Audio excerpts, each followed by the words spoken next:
Presentación a todos ustedes por asistir y a HC Capacitación por la invitación a darles este tema. Ojalá sea de su agrado. Voy a ver muchos temas en el Inter, pero veamos, vamos a platicar varios temas respecto al control de la detención, como lo acaban de mencionar. Voy a transmitir mi pantalla. Si por alguna razón no se ve o llegaran a tener algún problema, por favor, háganmelo saber en el chat. Voy a estar al pendiente de él. A ver, no me permite todavía compartir. ¿Me podrían apoyar?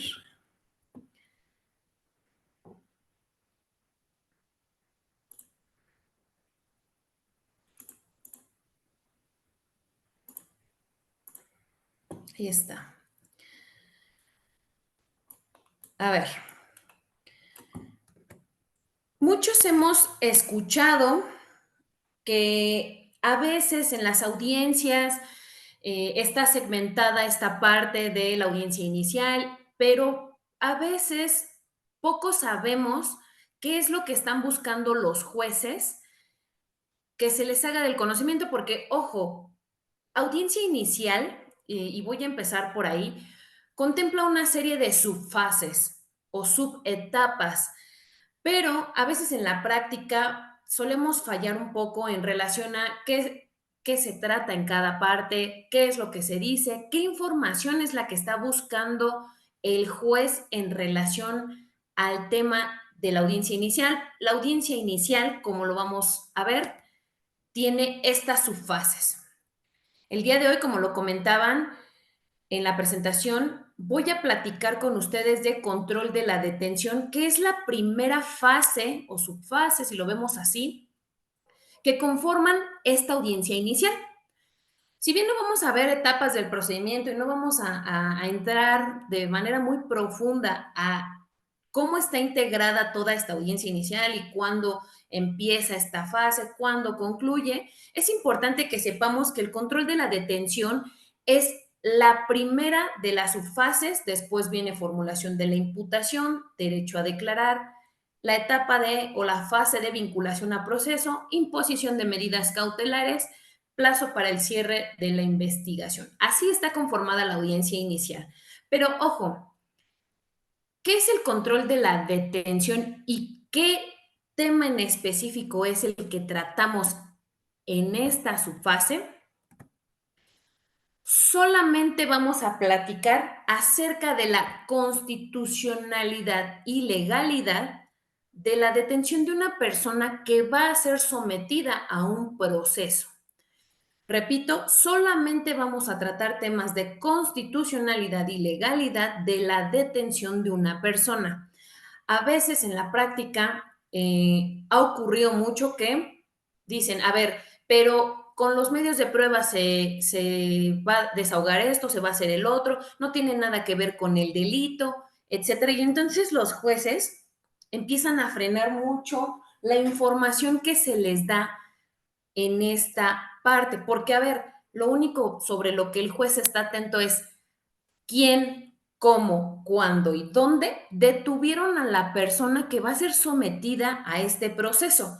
Es decir, los modos en las que fue detenida, en todo caso, por la policía, que es quien priva de la libertad a la persona. Ahora, esta fase encuentra un sustento jurídico. Primero, en su artículo 16, y después, que es el constitucional, es la fase constitucional, la parte constitucional en donde encontramos este artículo. Y en la parte legal está prevista en el artículo 308 del Código Nacional. Voy a compartirles la ley, primero la constitución. Ustedes me indican si pueden ver primero la constitución, por favorcito.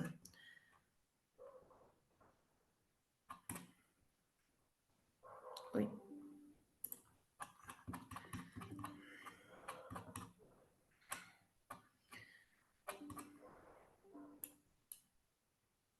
Por ahí me mandan mensajitos de que hay gente en la sala, no sé si...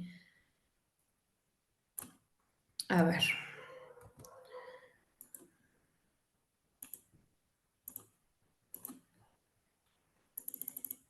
Ahí ojalá la puedan ver bien.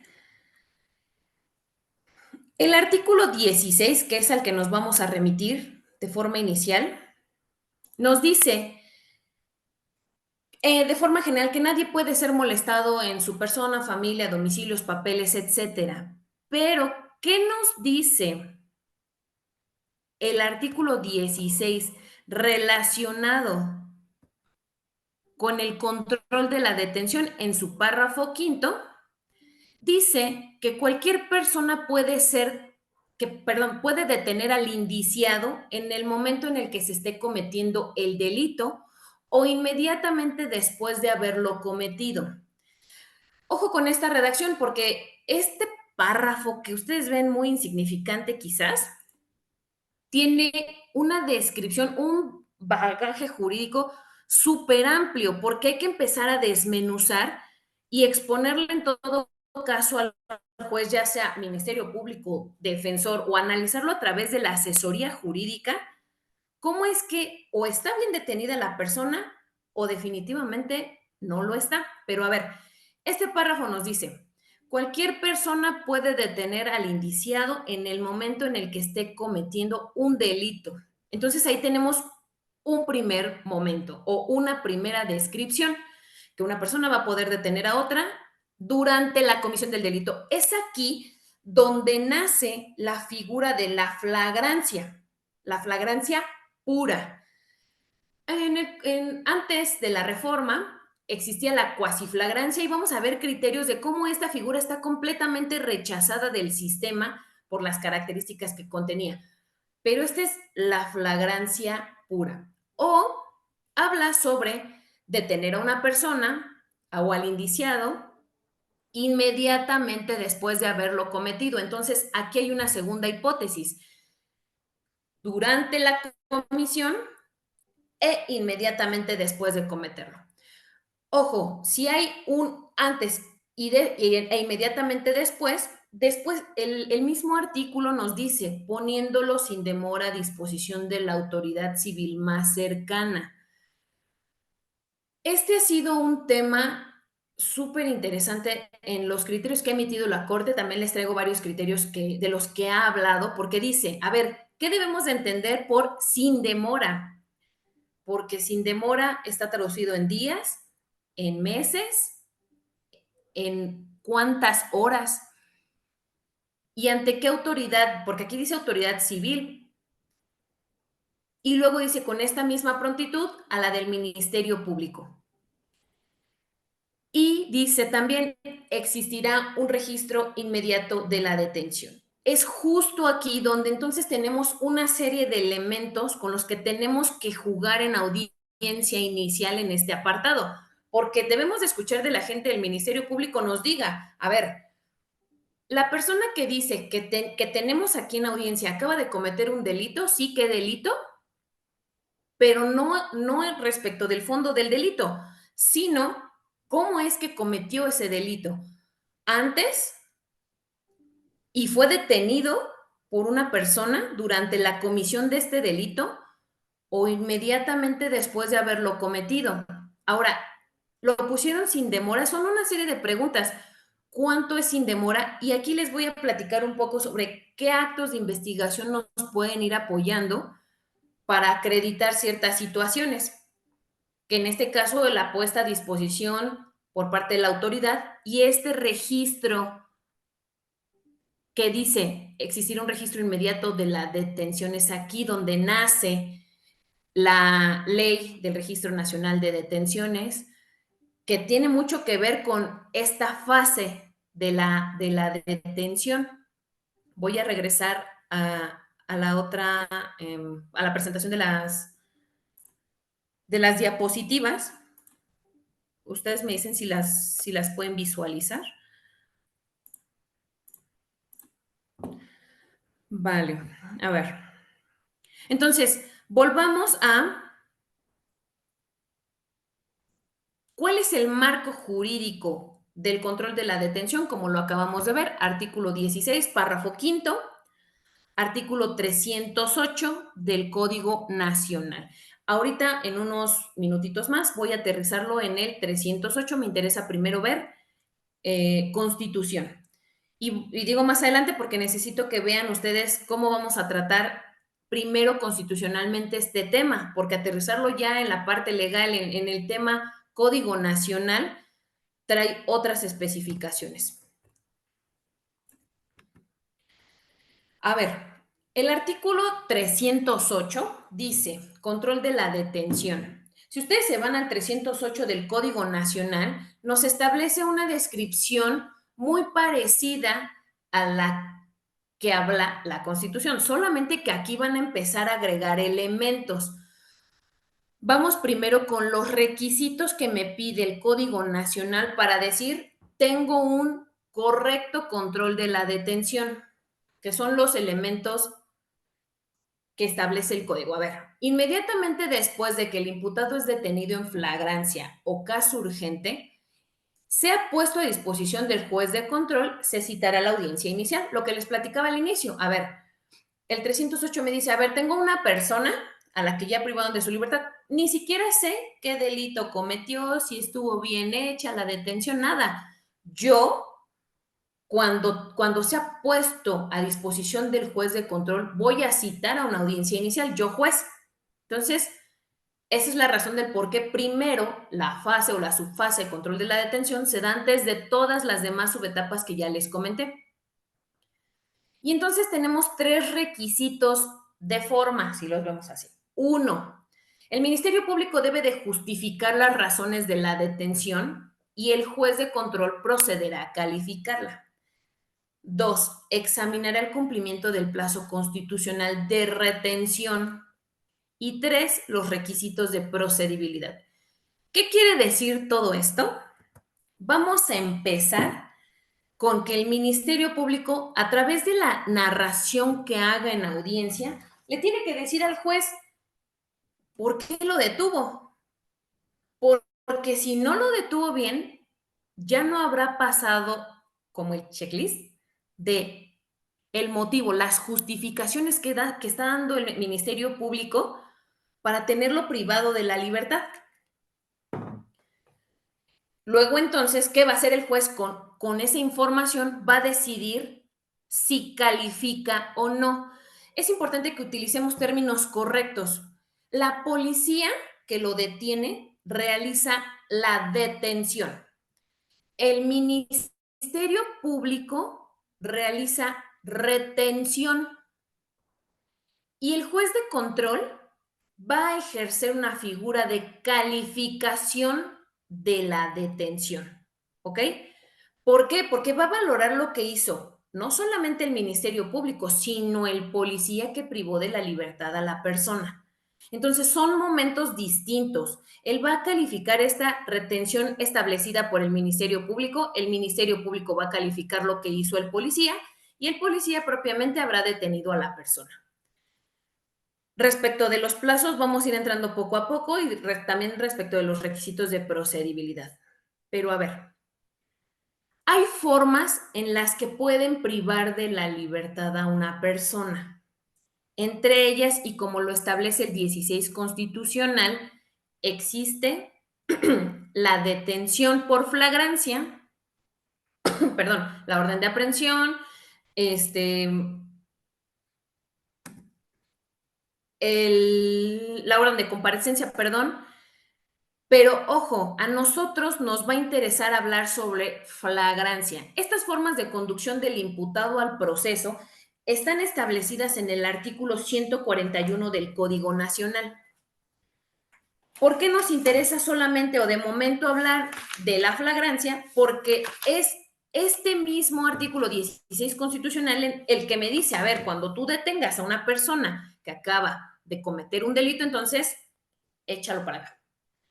Son figuras completamente independientes, no tiene una que ver con la otra, pero ojo, aquí solamente vamos a hablar de flagrancia. El 16 constitucional y el 141 establecen otros mecanismos por los cuales una persona puede comparecer a audiencia inicial, que también, como les decía, la orden de aprehensión, la orden de comparecencia, un citatorio, el caso urgente, que también lo establece el 16 constitucional, pero siempre, ojo con esto es una regla, que tengamos a alguien privado de la libertad cuando acabe de cometer el ilícito, la figura que vamos a analizar es la flagrancia. Sí, porque, por ejemplo, pueden detener a una persona a través de una orden de aprehensión, pero ojo, no lo van a llevar para analizar la comisión del delito por flagrancia. Se van a saltar esta parte, pero esta situación no va a ser materia de esta plática.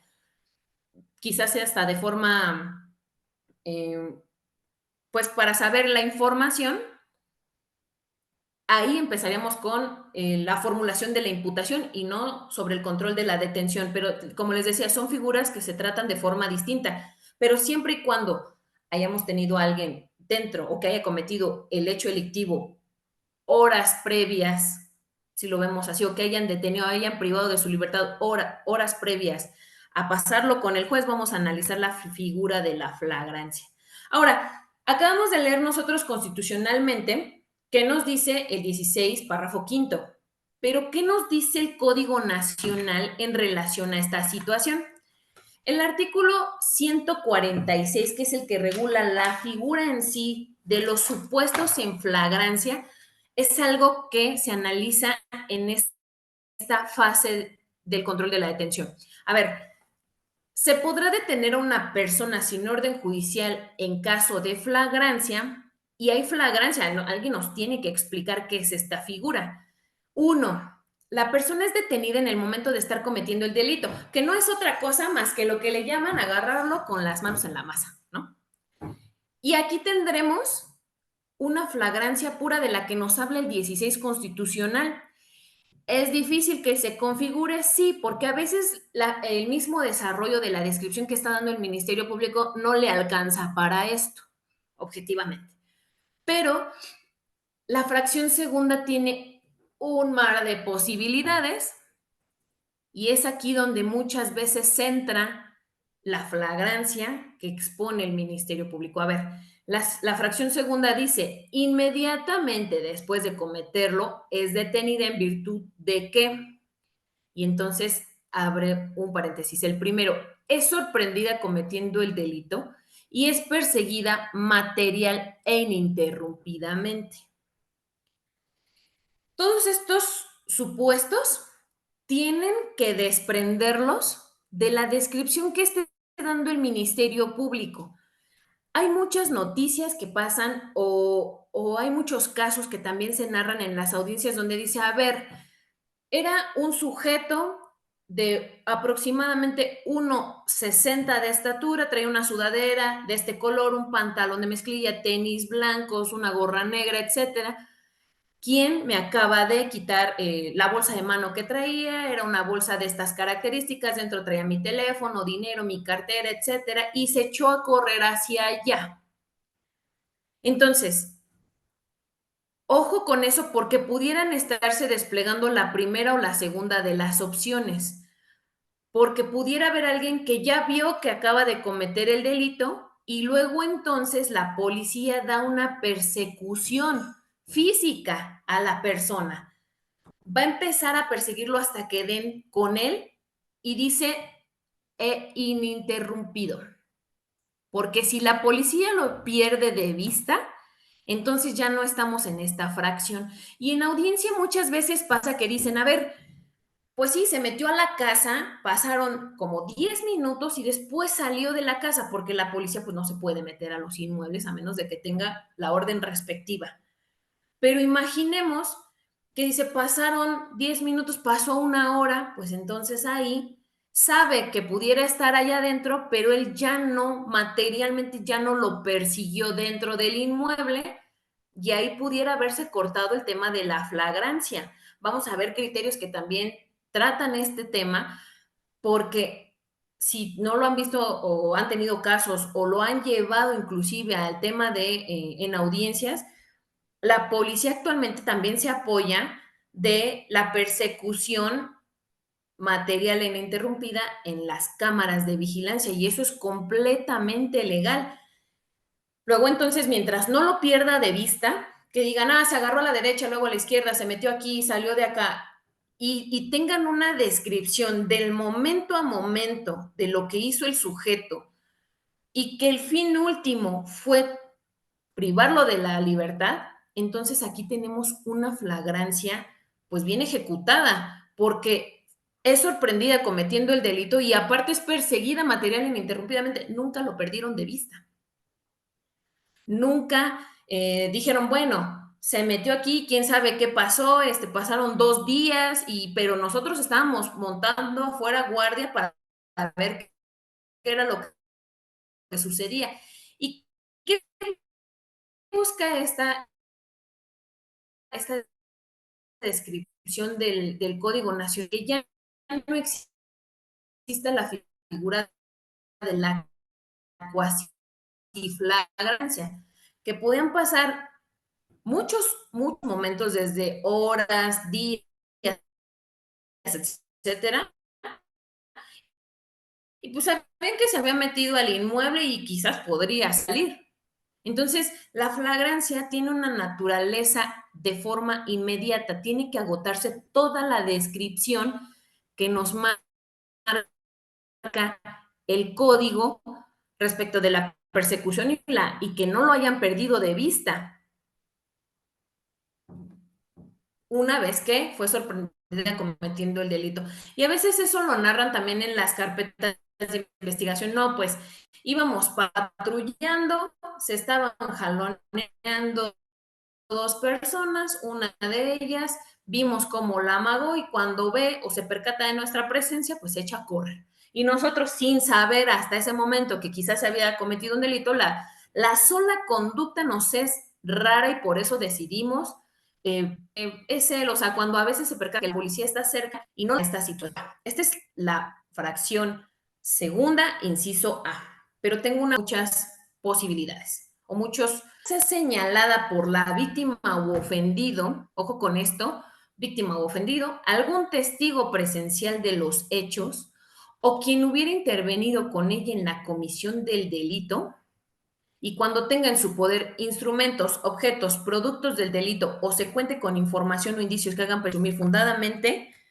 que intervino en el mismo. ¿Y qué quiere decir toda esta fracción? Nosotros, como todo en las leyes, pero particularmente en este tipo de situaciones tenemos que desmenuzar qué quiere decir el artículo 146, porque son varias hipótesis.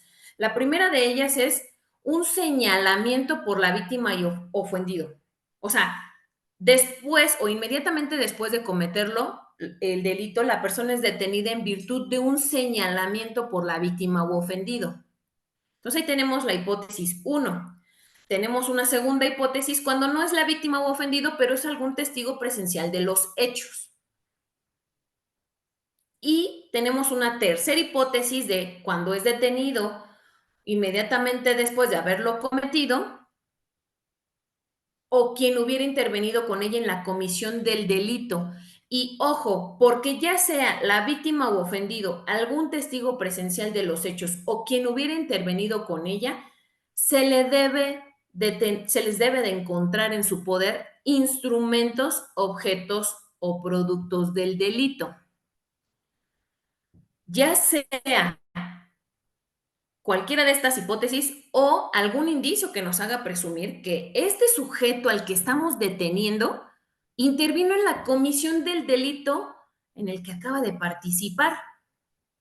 Entonces, si falta un elemento, porque esta es la flagrancia por señalamiento. Entonces, tenemos dos tipos hasta ahorita, según el 146, una flagrancia pura, que es la de la fracción primera, y una flagrancia por señalamiento, ¿ok? Respecto de la fracción B. Entonces, cuando ustedes van a audiencia y el Ministerio Público les dice, a ver, la figura de flagrancia que se actualiza es el artículo 16, fracción quinta, bueno, ya sabemos que ahí vamos a hablar de flagrancia, y en relación con el artículo 146 del Código Nacional, fracción segunda, apartado B. Y cuando ustedes tienen ya el apartado B, saben que va por un señalamiento de cualquier tipo, ya sea la víctima, el ofendido, algún testigo, perdón, o quien hubiera intervenido en ella, pero aparte le encontraron objetos productos del delito. Entonces, van a tener que empezar a jugar qué fue lo que le encontraron. Ejemplo de ello es el siguiente. En un delito de robo, y les pongo de robo porque es como lo más común que tenemos a veces en audiencia de temas de flagrancia, pero si no tenemos daño, como el motivo por el cual muchos de estos delitos vienen a dar por flagrancia, ¿no?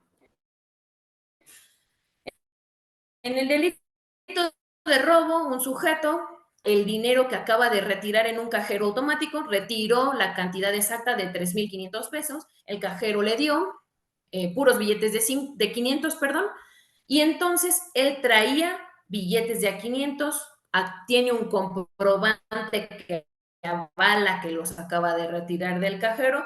Lo que hace esta persona es desapoderarlo del dinero, lo amaga de alguna forma, le dice, a ver, presta, ya te la sabes, que es como la frase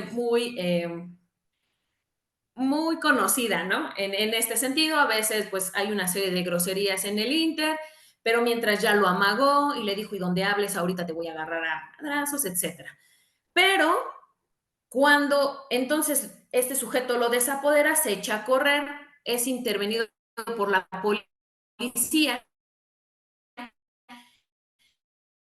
eh, porque la persona grita, pide auxilio, agarran y dice, va, y eso es, en esa descripción estamos. La policía lleva al sujeto, a la víctima, en este caso en la patrulla, para ver que ya van tras el sujeto, la víctima les dice, es ese el que va corriendo o el que se acaba de detener ahí ya muy tranquilo, proceden a hacerle la revisión, le dicen, sí, es él el que me acaba de quitar mi dinero, lo revisan y le encuentran varios billetes de esta denominación.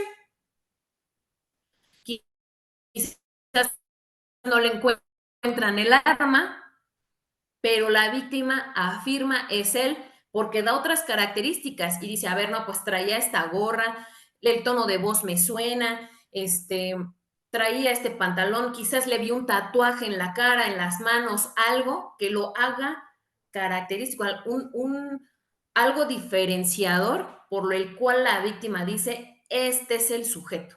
Y aparte, por ejemplo, apoya uno, el señalamiento que les acabo de decir, pero aparte tienen su poder el producto. Los objetos, tendremos que analizarlos, estamos dentro de los objetos, pero aparte tiene información la víctima que presume que este sujeto fue el que lo acaba de desapoderar, aunque por ejemplo no le encontraran el arma en la revisión que le hicieran. Y a veces este tipo de situaciones, ya cuando hasta te vas a amparo y varios jueces de distrito me dicen, es que cuando ustedes vienen al amparo por este tipo de situaciones, esto es menor, o sea, váyanse a los argumentos del por qué desvirtuarían el señalamiento, dice, porque encontrarle el arma no a veces no es tan trascendental, porque hay otros elementos que debatir, pero es importante que si vamos a audiencia por este tipo de situaciones, tengamos bien en cuenta bajo qué supuesto se está actualizando la flagrancia, porque como lo ven, el 146 tiene bastantes. ¿Ok? Ahora, ¿qué debemos de entender por inmediatamente?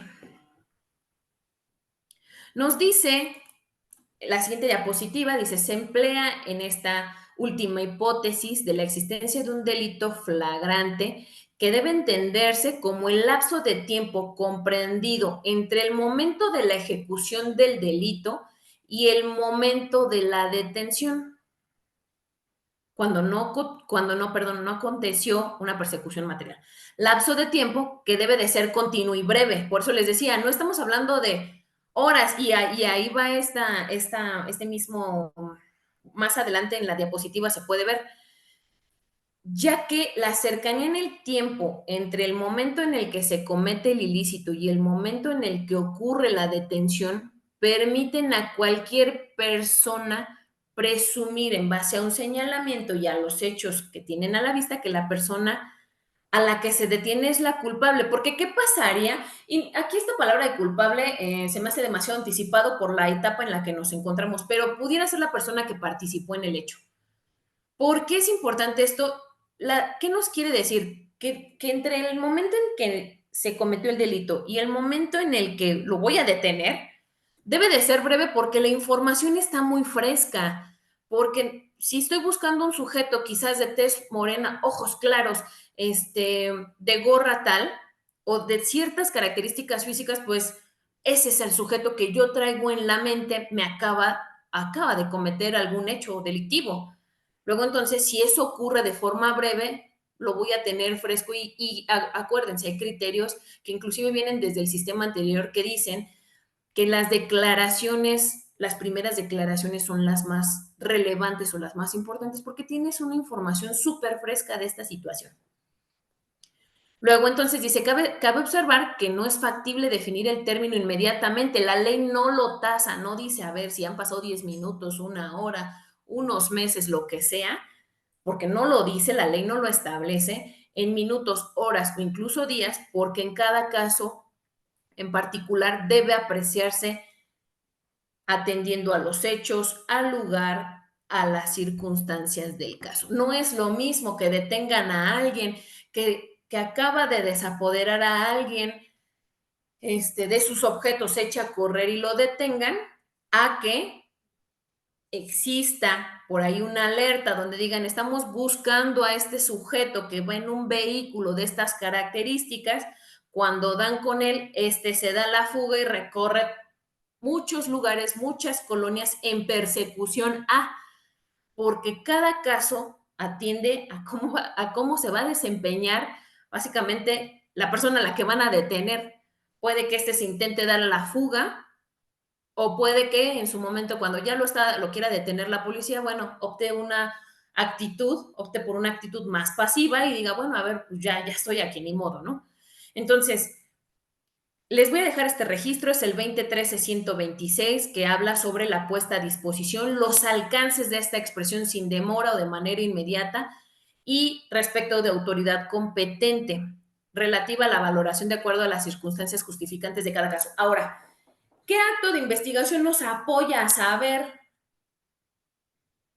respecto de qué hizo la policía momento a momento? El IPH, el informe policial homologado, que no lo traigo en las diapositivas porque no me va a dar tiempo de esa situación explicárselas, pero el IPH nos narra en muchos apartados qué hizo la policía, ok, lo detuvo y cómo es que lo detuvo, basado en qué lo detuvo, qué información tuvo para poder realizar una persecución, qué recorrió, qué lugares recorrió para el traslado del sujeto una vez que lo detuvo y lo puso a disposición de la autoridad competente. Porque, ojo, hemos encontrado casos en donde dicen, a ver, pues yo lo detuve a las 5 de la tarde, pero lo fui a poner a disposición a las 9 de la noche. Cuando vas a audiencia le dices al juez, a ver, pasaron 4 horas de un lugar que está ubicado aquí, explicas en dónde está ubicado, y la fiscalía está a 10 minutos. ¿Dónde estuvieron las otras 3 horas con 50? En una ocasión, y les platico súper rápido, el juez de control me decía, es que sí está justificado, abogada, sí está justificado porque es muy conocido que el policía se tarda 3 horas en llenar su informe policial homologado. Dije, Dios, esto no puede estar ocurriendo. Esa es una postura que el juez optó para, en todo caso, justificar esa situación. Pero si ustedes sientan las bases, mucho de lo que a veces hacemos, se los comento, mucho de lo que a veces hacemos en audiencia es sentar bases porque sabes que te vas a ir al amparo, porque sabes de alguna forma que el juez, dependiendo del estado en el que lo litiguemos, pudiera tener ciertos criterios que te ayuden o no, pero es importante que se sienten las bases porque eso posiblemente o llegue al amparo, llegue a una revisión y es ahí donde te otorguen la protección respecto de este rubro del control de la detención. Luego, entonces, Una preguntita nada sí, más. ¿Sí, está proyectando las diapositivas o se quedó ahí en la tercera? Es que tienen la en, duda, muchas están preguntando si que no están avanzando las diapositivas. estoy en el que dice inmediatamente después, esa es la que pueden ver. No, es la tercera, la de marco jurídico, es la que se ve. Ah, no, sí, dame un segundito, a ver. No, porque ya estaba sí las había estado cambiando. Qué bueno que me dices, porque yo le he estado cambiando y a ver, ustedes me dicen que pueden visualizar ahí.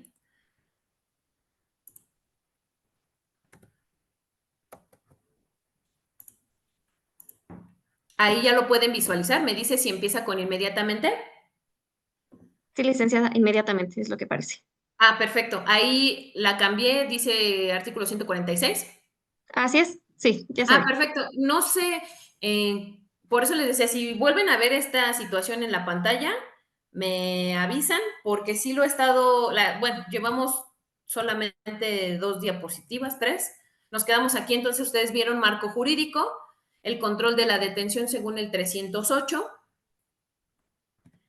las formas de conducción, nos fuimos por flagrancia y ya desmenuzamos entonces el artículo de flagrancia. ¿Y qué quiere decir el inmediatamente después?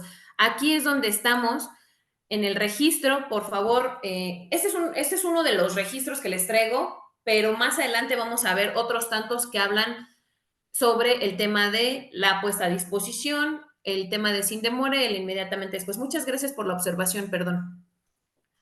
Entonces, vamos a continuar. Ahora, ¿qué nos dice el artículo 148 del Código Nacional? Dice que cuando se detenga a alguien, a una persona, por un hecho que pudiera constituir un delito que requiera querer a quien pueda presentarla. Es decir, por ejemplo, si tenemos el caso de un robo, la persona a la que acaban de desapoderar, la policía le va a hacer del conocimiento, oye, pues bueno, este hecho lo tienes que ir a denunciar, la fiscalía que te corresponde es esta, y bueno, ahí lo vamos a trasladar, es ahí donde lo vamos a trasladar. Esa información se las dan a veces los policías, si no se las dan hay que preguntarla, pero son ellos quienes nos dicen a dónde será trasladado dependiendo de la colonia, eh, de la demarcación territorial donde hayan ocurrido los hechos. ¿Ok? Dice, se le concederá para tal efecto un plazo razonable, de acuerdo con las circunstancias del caso, que ningún supuesto podrá ser mayor de 12 horas contadas a partir de que la víctima u ofendido fue notificado o de 24 horas a partir de la detención en caso de que no fuera posible su localización. Ahorita les explico qué quieren decir estas 12 y estas 24 horas. Si transcurridos estos plazos no se presenta la querella, el detenido será puesto en libertad de inmediato. ¿Qué nos dice? A ver, si yo tengo en flagrancia a alguien y agarro y lo pongo a disposición del Ministerio Público, por ejemplo, aquí en la Ciudad de México, del Ministerio Público de Coyoacán, pero pues no ha venido la víctima a denunciar absolutamente nada, bueno, la víctima tiene un plazo de 24 horas para hacer la denuncia respectiva y luego entonces a este detenido que tenemos en la fiscalía lo enlacen con esta denuncia, porque yo presumo que él fue quien cometió este delito. Si pasado ese tiempo no está la denuncia, pero la querella, la persona debe de ser puesta en libertad.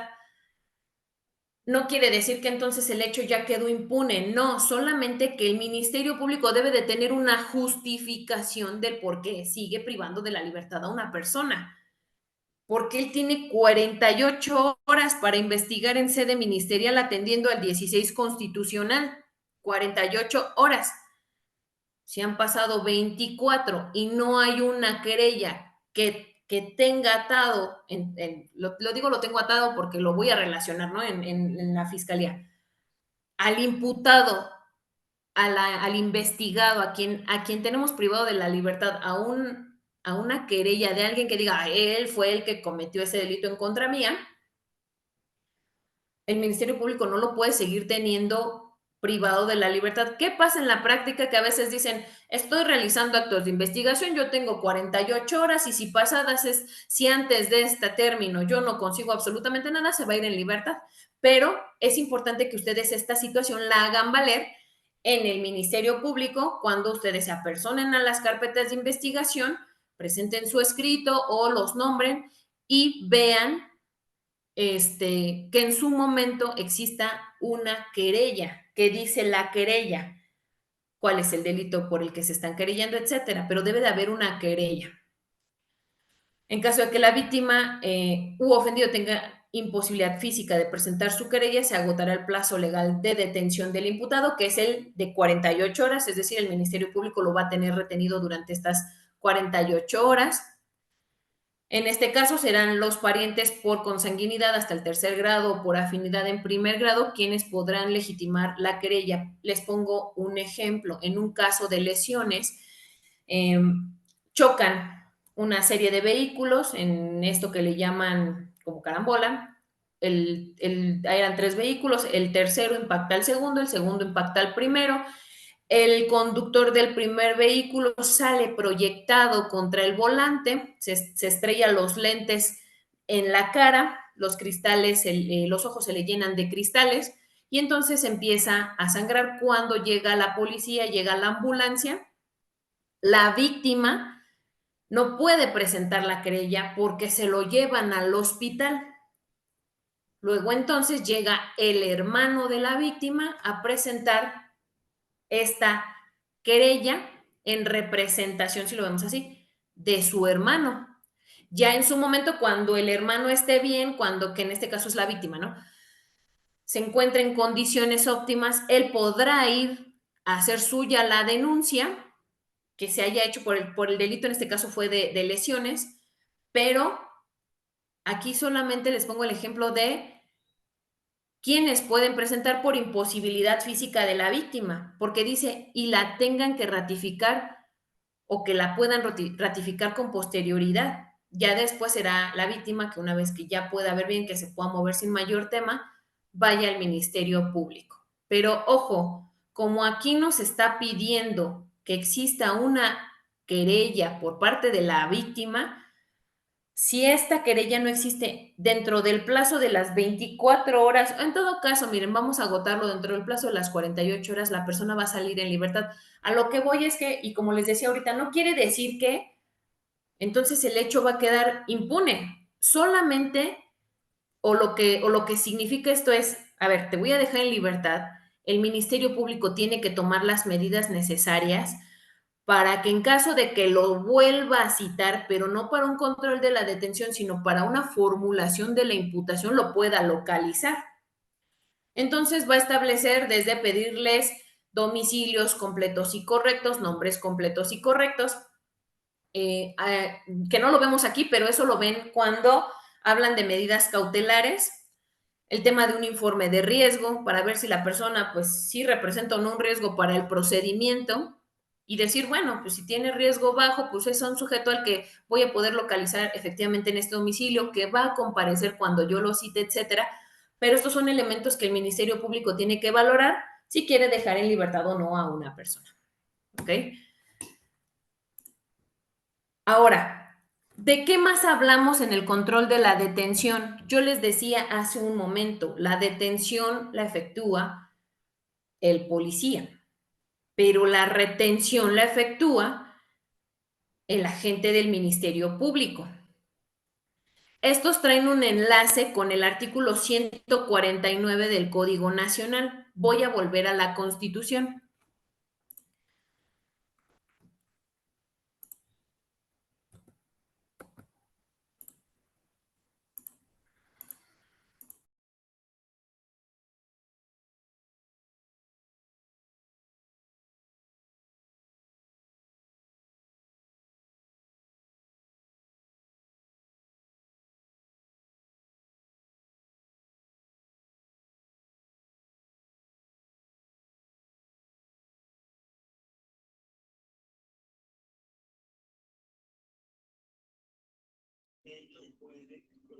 Se apagó su micrófono.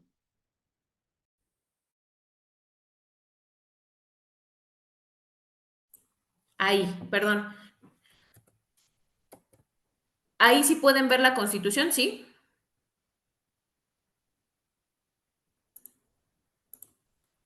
Sí, licenciada, sí se ve. Ah, perfecto. Entonces, el plazo de retención que está en el artículo 16, párrafo décimo, nos dice, ningún indiciado puede ser retenido por el Ministerio Público. Ojo con esto porque los términos son muy importantes. Cuando nosotros nos vamos a algún recurso, es importante decir quién detuvo, quién retuvo y quién calificó retención, porque no es una figura que se emplee siempre de la misma forma. Aquí el párrafo décimo me dice quién realiza la retención y es el agente del Ministerio Público. Entonces dice, ningún indiciado puede ser retenido por el Ministerio Público por más de 48 horas. Plazo en el que deberá ordenarse su libertad o ponérsele a disposición de la autoridad judicial. Entonces aquí es donde estamos ya con el tema de los actos de investigación. Cuando ustedes ven una carpeta de investigación, lo primero que hay es un auto que da inicio a la carpeta de investigación. Enseguida viene, hasta ahorita tendríamos entrevista del policía, entrevista de la víctima, a veces es uno o más policías, ahí dependerá también y todas estas entrevistas pues tiene que haber pues cierta congruencia, entrevista de la víctima y como les decía ahorita, el informe policial homologado. ¿Por qué? Porque cuando llegamos a audiencia nos entregan una carpeta de investigación de un tanto así de ancha, que son como 300 hojas y uno dice, ¿y por dónde empiezo? Bueno, para esta parte de la audiencia, lo más importante son los actos de investigación que ahorita les estoy diciendo. De nada sirve que ustedes se vayan al tema de periciales, otro tipo de inspecciones que se vayan a realizar cuando de eso no vamos a hablar en la audiencia y eso les va a hacer perder su tiempo una vez en audiencia. Porque inclusive cuando ustedes van a las audiencias les dicen, ok, ya está impuesto de la carpeta, no, pues no necesito un plazo razonable y como está corriendo el plazo que la autoridad judicial tiene para resolver la situación jurídica del imputado, pues le dice, ok, Ministerio Público, córrale traslado, tiene 10 minutos para leer su carpeta de investigación. Y tú dirás, bueno, ¿y a poco con 10 minutos voy a tener para defender esta situación?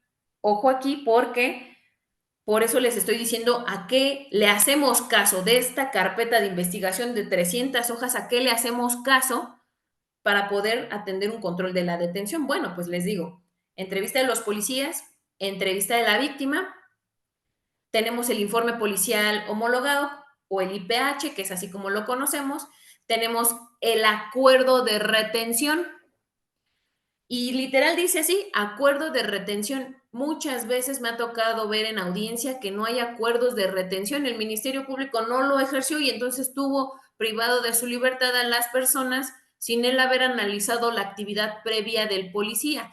¿Qué hay en este acuerdo de retención? Trae, o evidentemente debe traer fecha y hora, pero ojo, debe de analizar en este acuerdo qué hizo el policía, para poder catalogar si lo que hizo el policía está bien o mal y si no dejar en libertad a la persona. Entonces tenemos esta, esta, esta documental dentro de la carpeta de investigación que nos sirve para poder defender el control de la detención, el acuerdo de retención, ¿sale? Plazos.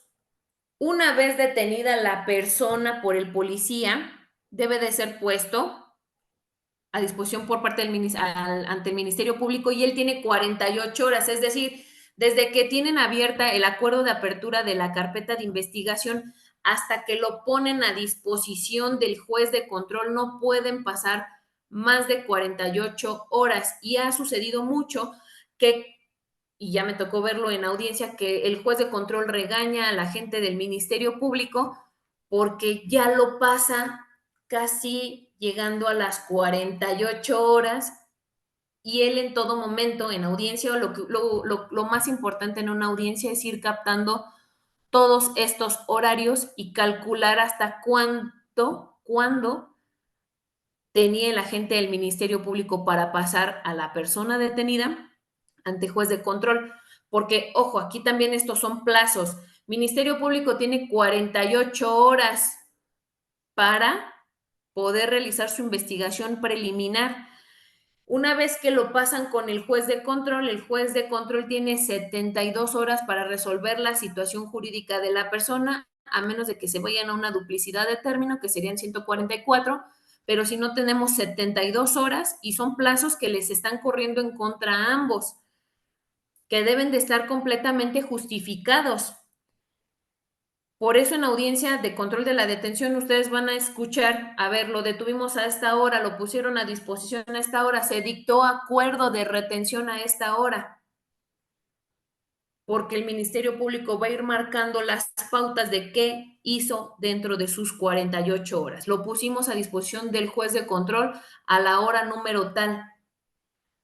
Ahora dice, este plazo podrá duplicarse en aquellos casos que la ley prevea como delincuencia organizada, que también te permite un plazo de 144 horas.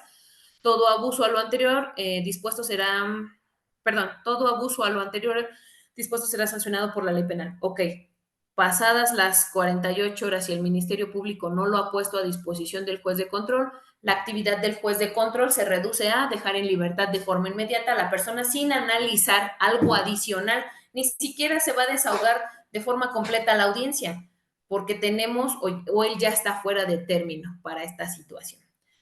Entonces, ojo con esto porque sí el artículo 16 constitucional es muy claro en establecer en qué momento tenemos una detención y una retención. ¿Ok? A ver. Voy a volver a compartir la pantalla de las diapositivas. Ahí se ve bien.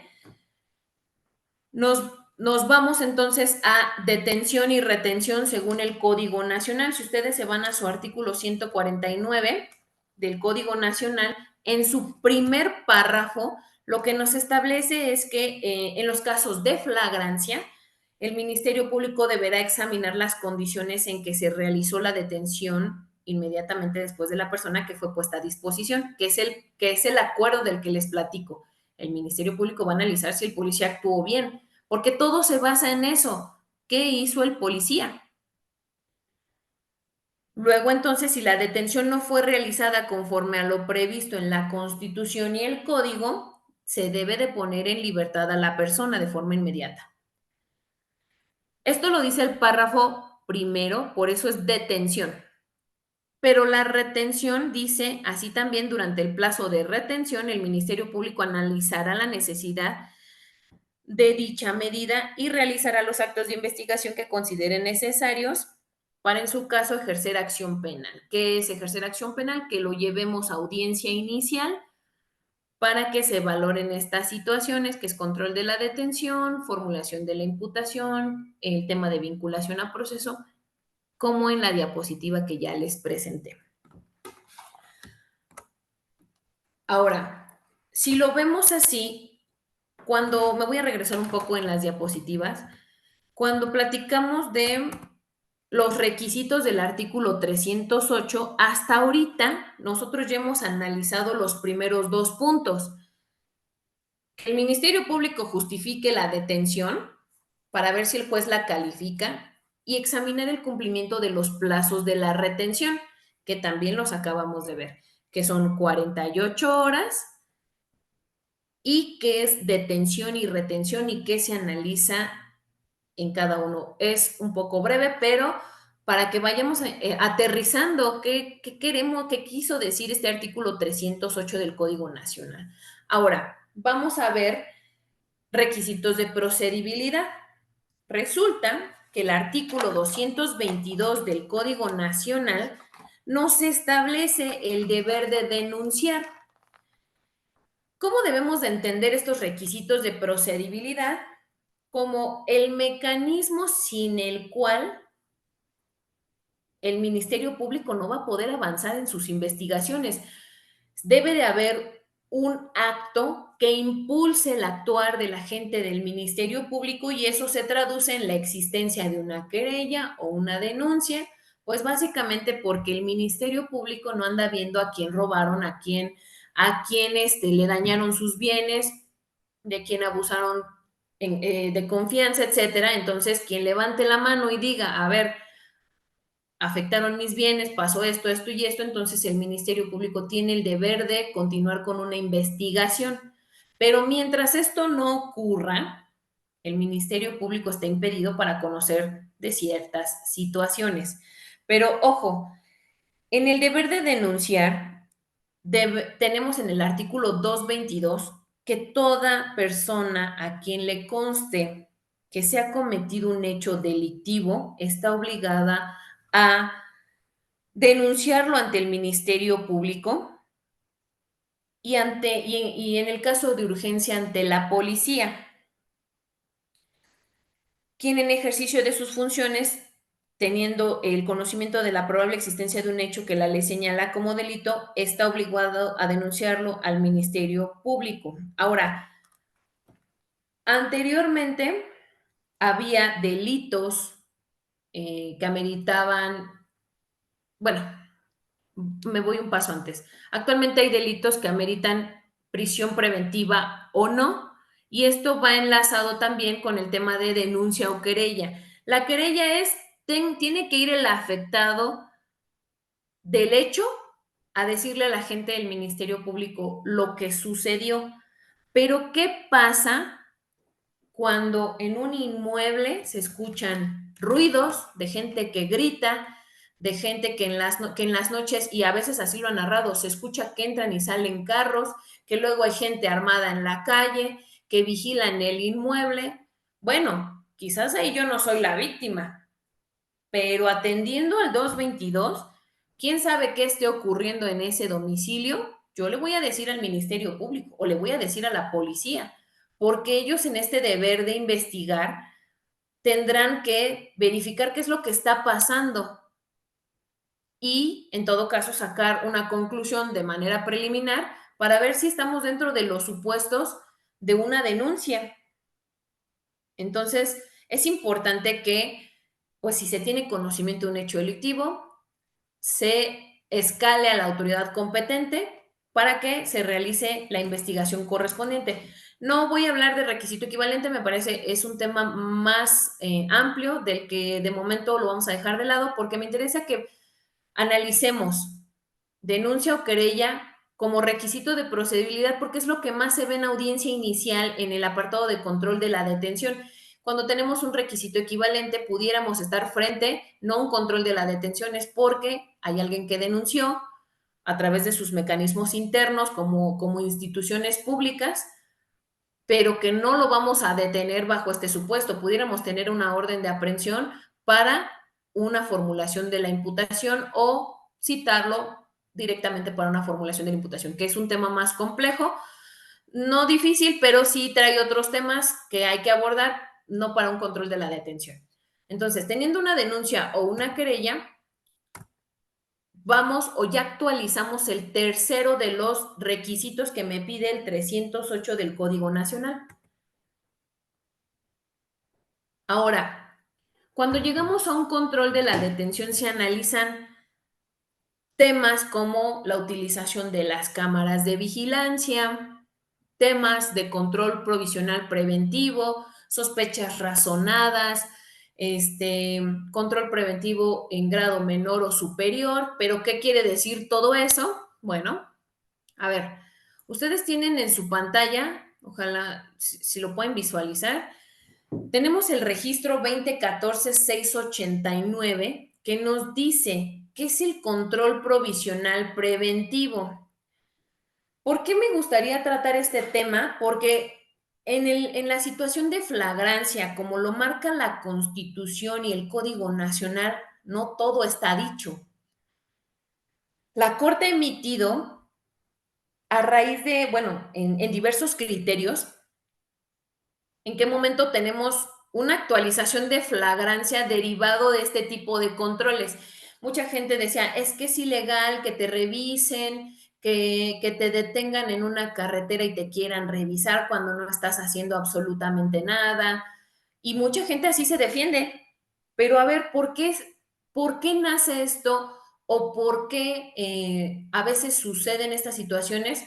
¿Por qué lo están haciendo? Está justificado a través de estos criterios. Porque aparte, como tema de quizás hasta de política pública, Las autoridades suelen realizar estos retenes y resulta que cuando hacen inspecciones ven actualizados delitos. Pero ¿qué tan válido es la inspección de personas, de ropas, de cosas, de muchas situaciones para poder actualizar un hecho delictivo en flagrancia? Porque sí puede suceder. Bueno, la Corte no lo dice a través de estos criterios. Dice, a ver, control provisional preventivo. La sospecha razonable que justifique su práctica debe estar sustentada en elementos objetivos y no en meras apreciaciones subjetivas del agente de policía. Les pongo un caso antes de entrar al análisis de esto. En un asunto, el Ministerio Público dice, a ver, el policía estaba realizando sus labores de patrullaje y a eso de las 12 de la noche se encontró un vehículo rodeado por 3 sujetos. Cuando estos 3 sujetos se percatan que es la policía la que pues viene hacia ellos porque ellos estaban fuera de un vehículo, estaban recargados, se veía que inclusive estaban tomando, tenían las manos dentro de los bolsillos. Cuando ven a la policía, se suben corriendo al carro y echan a andar la marcha, ¿no? Se marchan del lugar. La policía lo que hizo ante esa actitud sospechosa, no le cerramos, o sea, así decía la descripción, se le cierra la patrulla para que estos ya no avancen o no continúen con su marcha y entonces los bajan y encuentran 25 bolsitas de marihuana, 1 kilo en la guantera y entonces los detienen y los ponen a disposición por narcomenudeo. Existía hasta ese momento, o sea, basado en estos criterios, existía la sospecha razonable, había elementos objetivos que indicaran que se estaban, o sea, que tenían en posesión marihuana. Bueno, vamos a analizarlo en este criterio. Dice, a ver, la primera sala de la Corte ha señalado que para acreditar la existencia de una sospecha razonable, y ojo, porque eso también tiene muchos elementos que hay que atender. Primero debemos de ver si hay una sospecha razonable que justifique la práctica de un control preventivo provisional. La autoridad debe precisar cuál era la información en hechos y circunstancias con la que contaba para suponer que una persona estaba cometiendo una conducta delictiva. Según el caso que les acabo de narrar, ¿cuál era ese elemento objetivo? Desde un primer análisis yo te diría, nada, estaban parados fuera de un vehículo, inclusive no dicen que estuvieran tomando o que hubieran visto que uno de ellos se metiera la mano con un arma, o sea, no había un elemento objetivo con el que el policía hubiera dicho, no les vamos a cerrar, que es como muy frecuente esta frase, ¿no? Con lo que cierran el paso de las personas. Le atravesamos la patrulla al otro vehículo en el que se subieron y entonces ya no pudieron continuar con el seguimiento. Y entonces nos dice, a ver, debe de haber información objetiva, debe de haber hechos, circunstancias que hagan suponer que una persona estaba cometiendo una conducta delictiva o ilícita. Asimismo, ha sostenido que dicha información deberá o tendrá que cumplir con criterios de razonabilidad y objetividad. Es decir, debe ser suficiente bajo la perspectiva de que cualquier persona desde un punto de vista objetivo hubiera llegado a la misma determinación. Es decir, que no por el hecho de ser policías todo es sospechoso.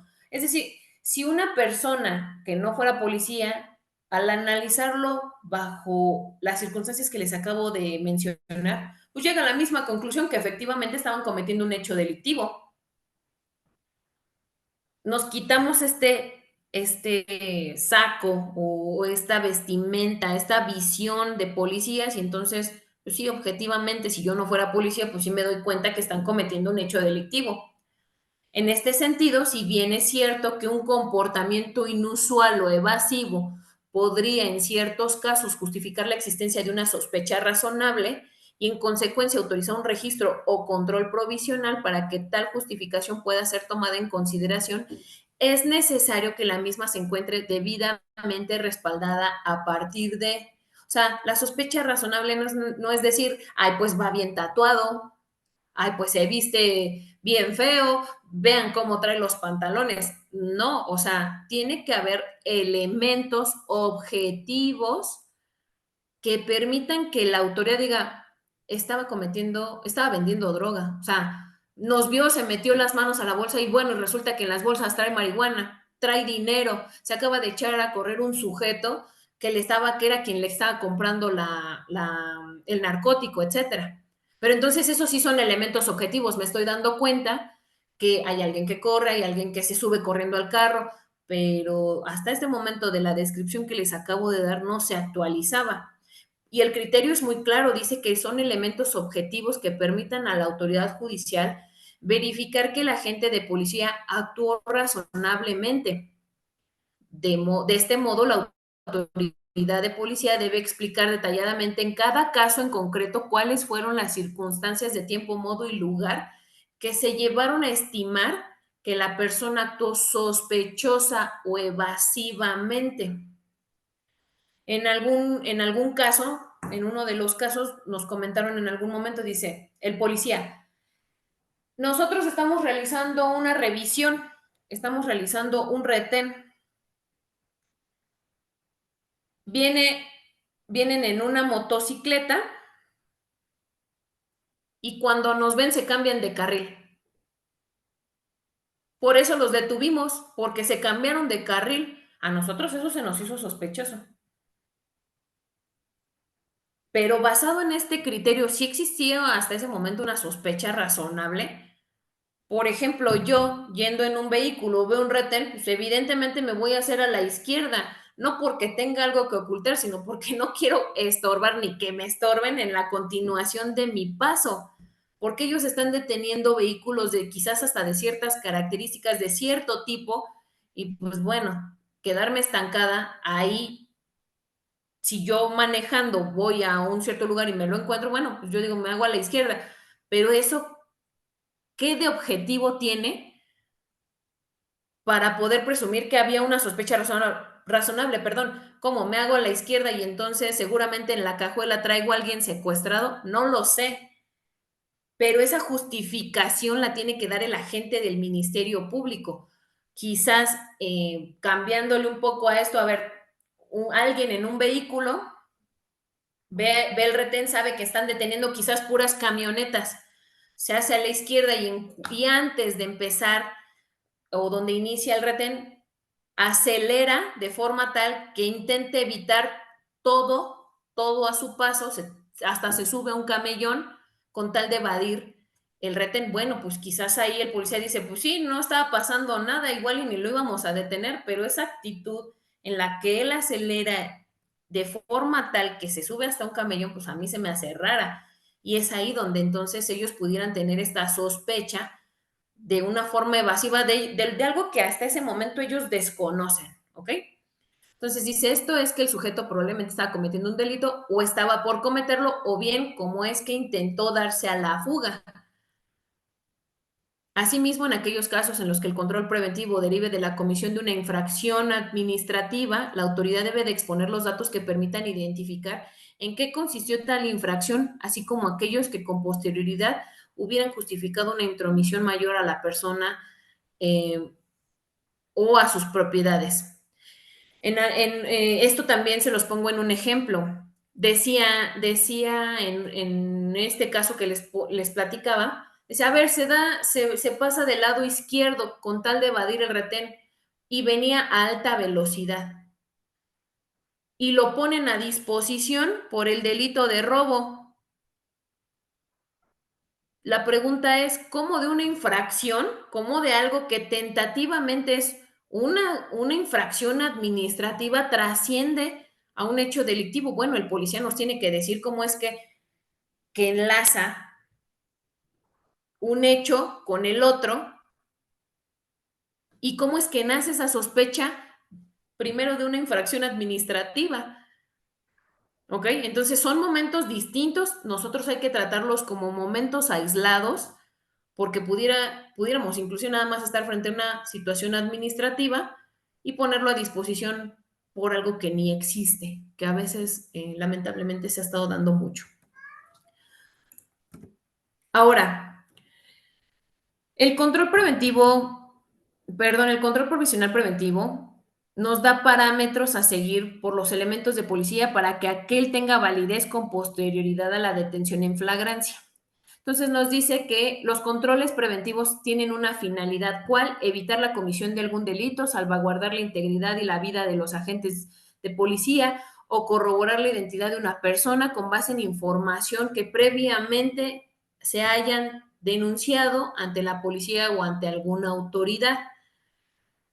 En un caso en el que, les voy a poner un ejemplo, a ver, cuando a veces dicen, a ver, estamos buscando un vehículo con estas características porque nos acaban de denunciar el robo, vimos que se metió en esta calle, salió por esta otra colonia, no hemos visto el vehículo, pero dicen, a ver, el vehículo sí o sí tiene que salir por esta calle, porque hay colonias o hay avenidas, hay muchas ciudades en donde nada más hay como una entrada y una salida y sí o sí tiene que pasar por aquí si quiere salir de la ciudad, ¿no?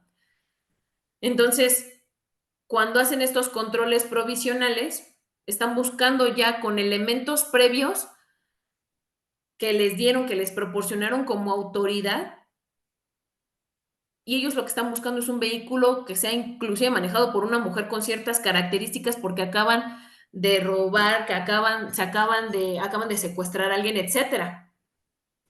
Entonces ellos lo que están buscando es evitar la comisión de algún otro hecho delictivo o salvaguardar su integridad o la de los policías, porque pues tienen conocimiento de delitos previamente realizados. Dice, en este sentido, la realización de esos controles excluye la posibilidad de que la autoridad pueda detener a una persona sin causa mínima que lo justifique. De lo contrario, bajo una circunstancia abstracta, como la apariencia física de las personas, que era lo que les decía, pues porque estoy bien tatuado hasta el cuello, me encanta traer tatuajes, entonces esa es una razón por la cual la policía me puede detener. No, eso no se puede. Según ya, y esto es algo que han tasado, han marcado mucho los criterios en la corte, que no es un tema de apariencia física, son elementos objetivos, formas de vestir, de hablar, de comportarse, que pueden justificar su detención y una revisión física, cuando es evidente que no existen circunstancias que permitan explicar la sospecha de que se está cometiendo un delito. Mucho ojo con eso porque la palabra que siempre salta aquí es sospecha razonada. Por tanto, para que se justifique la constitucionalidad de un control preventivo provisional es necesario que se actualice la sospecha razonada, objetiva, de que se está cometiendo un delito y no solo una sospecha simple que derive de un criterio subjetivo de la policía. Entonces te dice aquí, para acreditar empíricamente la sospecha razonable objetiva son relativas a los objetos materiales del ilícito, los sujetos, los lugares, los horarios descritos por la víctima, los testigos de algún delito con las denuncias que se hayan recibido. En este contexto, las condiciones en las cuales la policía está en posibilidad de llevar a cabo un control de detención se actualiza cuando la persona tenga un comportamiento inusual, así como conductas evasivas, desafiantes frente a los agentes de policía. Sin embargo, en la actualización del supuesto de sospecha razonada no existe una condición fáctica descrita. O sea, no te dice, si el sujeto hace esto, entonces sí hay sospecha razonable. No, necesitan atender al caso en concreto, a la actitud, como lo decía, evasiva, desafiante del sujeto para poder actualizarse un control provisional y tengamos elementos objetivos. Todo esto de dónde se va a desprender de la descripción que nos haga el agente del Ministerio Público a raíz de lo que el policía haya percibido con sus sentidos. Entonces, tenemos dos tipos de controles, un preventivo en grado menor, que es los policías pueden limitar provisionalmente el tránsito de una persona o vehículos con la finalidad de solicitar información controlada. Por ejemplo, su identidad, su ruta, los motivos de su presencia, etcétera. A mí me ha tocado mucho que cuando he ido a Querétaro, generalmente en una de las casetas antes de entrar a la carretera México-Querétaro, me dicen, ¿a dónde va? ¿Cuál es el motivo por el que visita el estado? Me permite visualizar su carro, o sea, de forma externa, puede bajar los vidrios, todo eso está permitido. Ya el que quieran abrir, subirse, revisar, etcétera, eso ya no está permitido, porque no tengo algo que justifique de momento esa intromisión. Pero ojo, está completamente legítimo el hecho de que el policía te diga, ok, ¿cuál es el motivo de su presencia en este lugar? ¿Cuál es su nombre? ¿A qué se dedica? O sea, y es ahí inclusive donde hay gente que quiebra y ni siquiera dan información y a veces se dan a la fuga. Entonces ahí se empiezan a actualizar estas sospechas razonadas. Y dice, este control preventivo en grado menor, también los agentes de policía pueden efectuar una revisión ocular superficial del exterior de la persona o del interior del vehículo. Por eso a veces te piden, baje los vidrios, se asoman desde afuera, o sea, pueden visualizar quiénes vienen o qué viene dentro, porque en un caso ocurrió que iban a hacer una revisión de un vehículo y cuando la persona muy tranquila, el conductor, dijo, pues sí, nada, vengo de paseo, baja los vidrios, se empezaron a escuchar golpes en la cajuela. Bueno, pues traía a alguien amagado y amordazado en la cajuela del vehículo. Entonces, se pueden suscitar una serie de situaciones donde quizás hasta la persona va muy tranquila, va sin mayor tema, pasa estos controles, pero se desencadenan otras situaciones. Ahora, el preventivo en grado superior, el cual está motivado objetivamente por conductas proporcionales y razonablemente sospechosas, lo que implica que la policía está en posibilidad de realizar sobre la persona y sobre el vehículo una revisión más profunda para prevenir algún delito, salvaguardar la integridad de las víctimas y de los agentes, ¿no? Entonces, entre estas se encuentra el registro de la persona, sus pertenencias, así como el interior del vehículo. Este supuesto se actualiza si las circunstancias objetivas y particulares del delito y el sujeto corresponden ampliamente con las descritas en una denuncia previa. Esto me pasó en un asunto en Hidalgo, donde me decían, a ver, es un carro de estas características. En el carro vienen 6 sujetos, entre ellos viene una mujer, acaban de desapoderar a unos sujetos dentro de un carro, les quitaron carteras, celulares, pero aparte traen luces como rojizas con azul, se están haciendo pasar por policías, todos ellos vienen vestidos de negro. Bueno, entonces ellos ya tienen elementos previos. Cuando ellos vean a un vehículo, definitivamente está justificado detenerlo porque ellos ya tienen elementos objetivos, que son todas estas características que les acabo de dar. Lo que falta es corroborarlo para ver si dentro del vehículo, si vienen estas 6 personas, o hay algo característico dentro de la denuncia que les hayan hecho saber que diga, ok, vamos a detenerlo. Pero aquí ya es un control preventivo en grado superior. Este es un criterio que les dejo aquí que habla sobre la detención en flagrancia, que cuando se actualiza inmediatamente después de que el sujeto cometió el hecho delictivo es perseguido materialmente por medio del monitoreo de las cámaras de seguridad pública e instaladas en los lugares del evento. Y en muchas noticias actualmente dicen ya la gente la detienen por esta situación, porque hay muchas cámaras de vigilancia y hay alguien que está monitoreando por dónde se metió, por dónde salió, a qué calle se metió, etcétera. Entonces, aquí se actualizan los elementos de la flagrancia, que es el del 146, solamente que es perseguido o seguida en un plazo razonable con motivo del rastreo que se le dio a través del monitoreo de las cámaras de seguridad instaladas. Entonces, se le da persecución material a dicha persona por ese medio hasta donde se logre capturarla. Sin interrupción alguna se actualiza la figura de la flagrancia. O sea, no necesariamente debe de haber alguien corriendo así, ya todo desesperado, sofocado tras la persona, no, le están dando seguimiento a la persona a través de las cámaras de vigilancia. Y entonces si bien no se le siguió físicamente, lo que les decía, sí a través del sistema electrónico, inmediatamente después de que ocurrió el hecho, no lo perdieron de vista, observaron el detalle a detalle del recorrido y eso es lo que va a ir anotando de quién necesitamos la entrevista del monitorista, que fue el que le dio seguimiento. Entonces, no solamente es del policía que termina deteniendo a la persona de forma física, sino del monitorista que dice, a ver, a mí me hicieron el llamado al 911 y yo le di seguimiento a la cámara número marcada con tal folio, ubicada en tal y calle. Luego entonces vi un sujeto que la víctima me estaba describiendo y a través de las cámaras, después me fui a esta otra cámara, estuve en esta otra cámara y yo no lo perdí de vista. Eso debe de desprenderse de la entrevista que rinda este policía.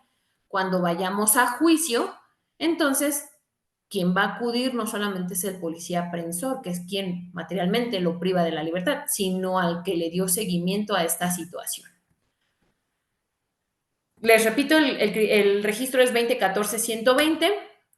Tengo para ustedes también el registro 2011-527. Detención en flagrancia, los elementos policíacos o policiales que participen en esta carecen de facultades para realizar actuaciones sobre la investigación del delito y no saben cómo sucede esto, porque, ojo, a cargo de quién está la investigación, según el 21 constitucional, está a cargo del agente del Ministerio Público. ¿Qué hace el policía realizando actos de investigación cuando nadie se lo ha ordenado?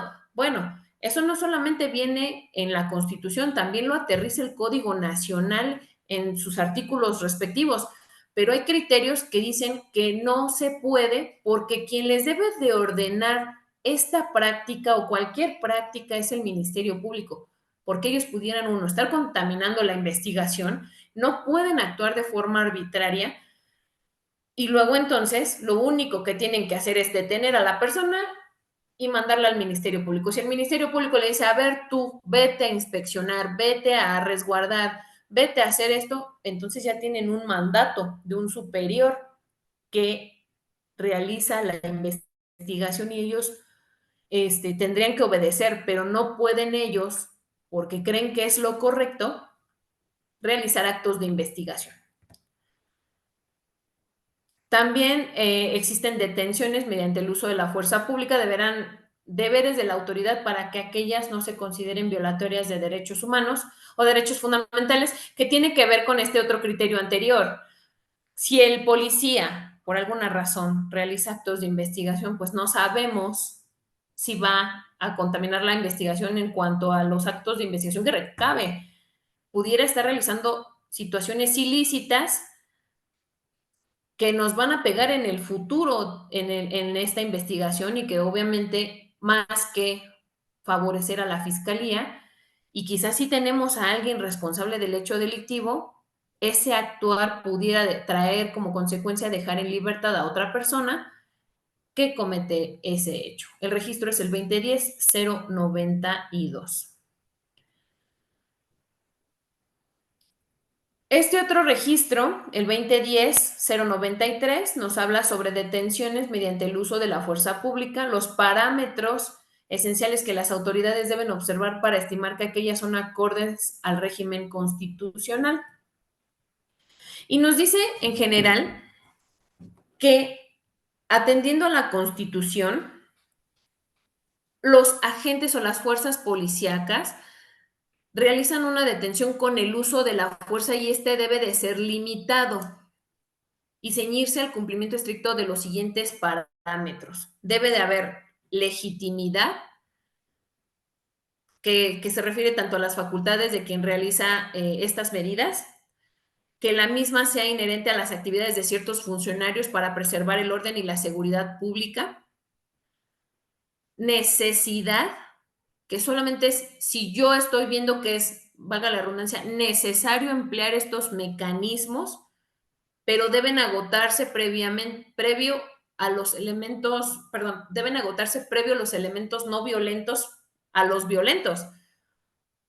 Llamada, hablarle fuerte, intentar que con el altavoz que tienen, no se mueva, realice esto, haga el otro, agáchese, o sea, antes de siquiera emplear este tipo de fuerza, porque ojo, luego tenemos en las audiencias gente súper golpeada, maltratada, con el ojo morado, toda moreteada de la cara y dicen, se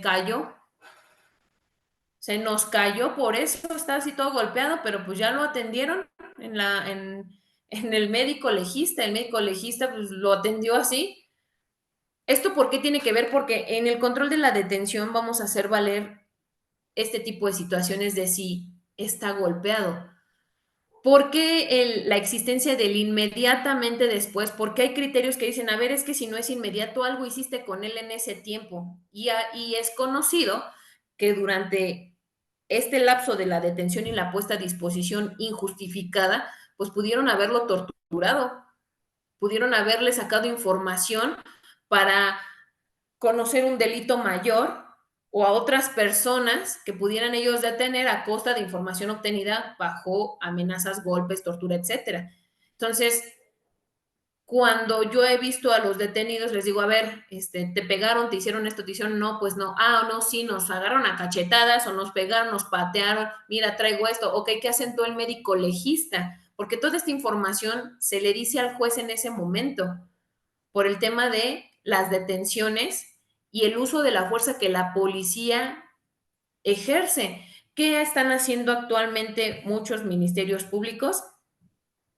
Antes de que me lo presentes, tráeme su certificación médica del estado en el que me lo estás presentando, porque entonces empieza un traslado de responsabilidades del policía al Ministerio Público, y el Ministerio Público se va a quedar con el problema de, y ahora van a creer que yo eso se lo hice aquí adentro, pero ya venía así, y eso también se puede suscitar. Entonces, esto también va encaminado al tema de las puestas a disposición, de cómo bien van presentándose las detenciones y cómo emplear o cómo se tendría que emplear el uso de la fuerza.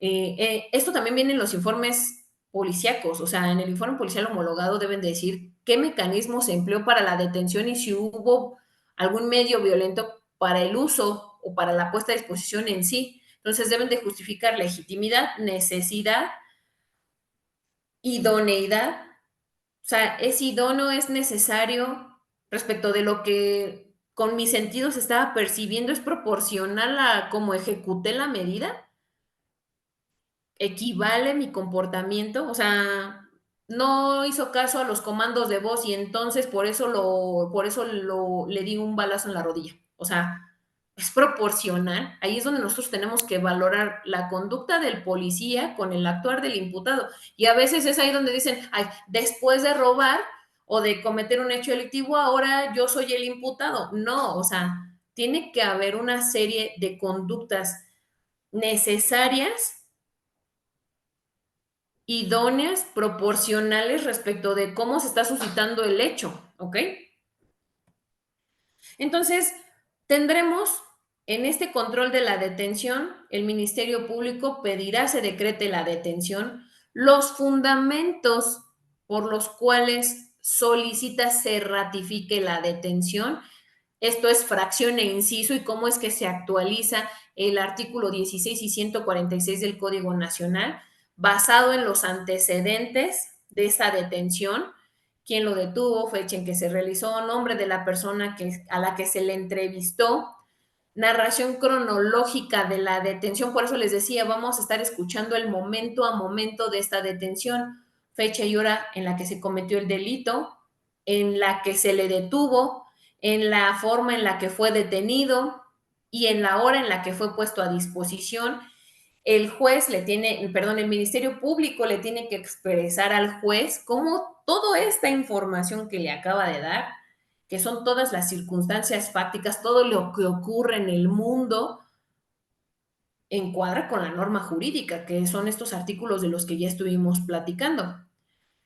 Debe de concluir en que esa detención encuadra dentro de los supuestos, solicitar se decrete la detención de la persona.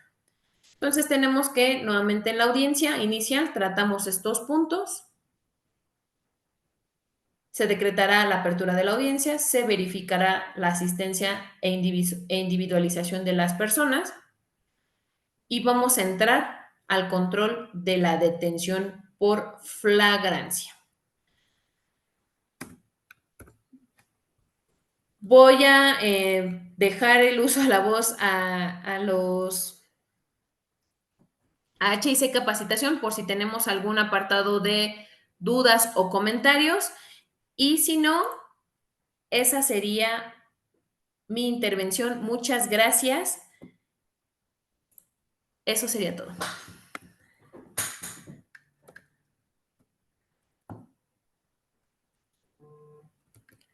No, al contrario, licenciada, muchísimas gracias. Un placer y un honor tenerla con nosotros el día de hoy. Sí, No, un esperamos gusto que... a ustedes por haberme invitado, a todos los asistentes. Ojalá, bueno, no sé si nos den apartado de dudas, aclaraciones, preguntas, críticas, lo que quieran, no sé si vayamos a tener alguna otra plática donde podamos tener, pues ya estas aclaraciones, dudas, ampliar el tema, lo que ustedes me digan, hacemos. Ok. Pues si gusta, le damos el uso de la voz a las dos manitas que tenemos levantadas únicamente y ya posteriormente, pues les damos una pequeña información que tenemos para ellos. Claro. Adelante con Teresa, si gusta. Sí, si gusta abrir su micrófono, ya está abierto. Teresa Ramírez.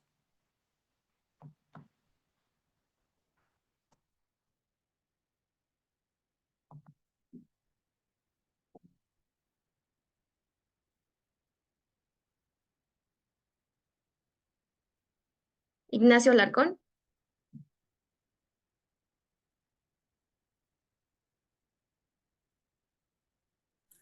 No te escuchamos, Ignacio.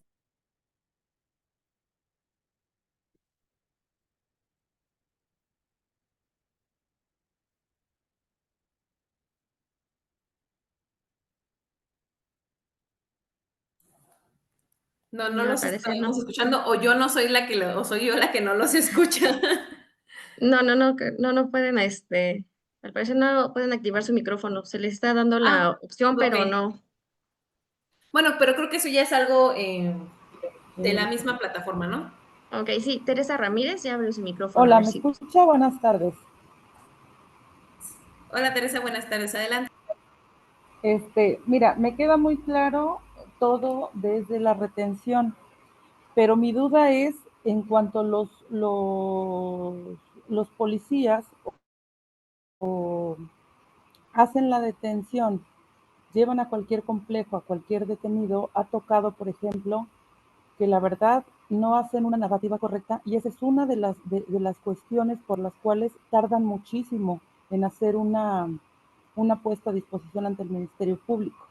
Entonces, si a mí llegan y me avisan, oye, detuvieron a tal persona, se la llevaron a tal complejo, llego yo, son las 5 de la tarde y me hacen esperar 6, 7, 8, 9 y todavía no lo pueden trasladar para hacer una puesta a disposición porque su narrativa todavía no queda, ahí, ¿qué es lo que nosotros podemos hacer o sobre qué recursos podemos ayudarnos?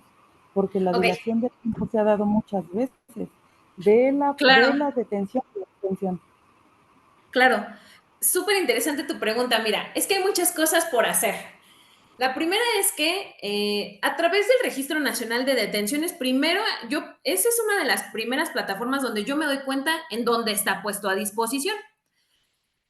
Ahí es donde te dicen qué autoridad, ya sea que lo tenga la policía estatal, esté en alguna, en donde sea que esté, ahí te va a decir. Yo voy captando el momento a momento de este formato, de este registro, porque cada autoridad que lo llegue a tener, te lo tiene que registrar, porque la misma ley del Registro Nacional de Detenciones te dice que debe de estar actualizada al momento. Esa es una. Dos, cuando nosotros tenemos conocimiento ya de dónde está, lo importante es entrevistarnos con él y hacer lo necesario para entrevistarnos con esta persona.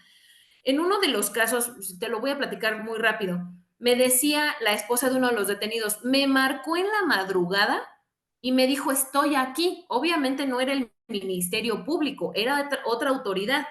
¿Qué hicimos? Empezar a hacer actos de investigación también por nuestra cuenta. que nos van a ser útiles para el control de la detención y si se puede, digo, ya no pudimos platicar más de eso, pero también se pueden recabar actos de investigación para tu defensa en el control de la detención. Desde uno, por ejemplo, en el caso que te platico, entrevisté a la esposa, exhibí en la entrevista las capturas de la pantalla del WhatsApp, porque a través de esa vía le dijo, aquí estoy. Cuando tú te metes a la plataforma de, no sé, en Google, te aparece que estaba en la Secretaría de Seguridad, estaba en la Secretaría, ahí lo tenían, pero no lo habían puesto a disposición. Ahora, entiendo que evidentemente hay situaciones en donde no te dicen o no se va actualizando el IPH, es deficiente, pero previo a la puesta a disposición del Ministerio Público ocurrieron 1000 cosas. Entonces, yo, una vez que tú tengas información de en dónde está, yo trabajaría inclusive hasta por sacar las cámaras del lugar en donde lo tuvieron. Actualmente todas las dependencias gubernamentales sí o sí tienen cámaras o accesos o registros de quién entra y quién sale.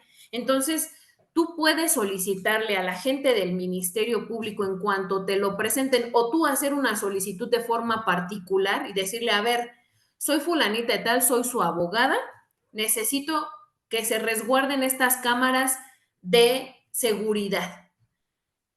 ¿Por qué? Porque las voy a ocupar y le tendríamos que justificar para qué las queremos, porque esa sería información confidencial de la institución. Y si no, hacerlo a través del Ministerio Público, que es otro tema del que tampoco platicamos, pero tú puedes pedirle al Ministerio Público prácticas, actos de investigación que desarrolles para que te sirvan en tu teoría del caso.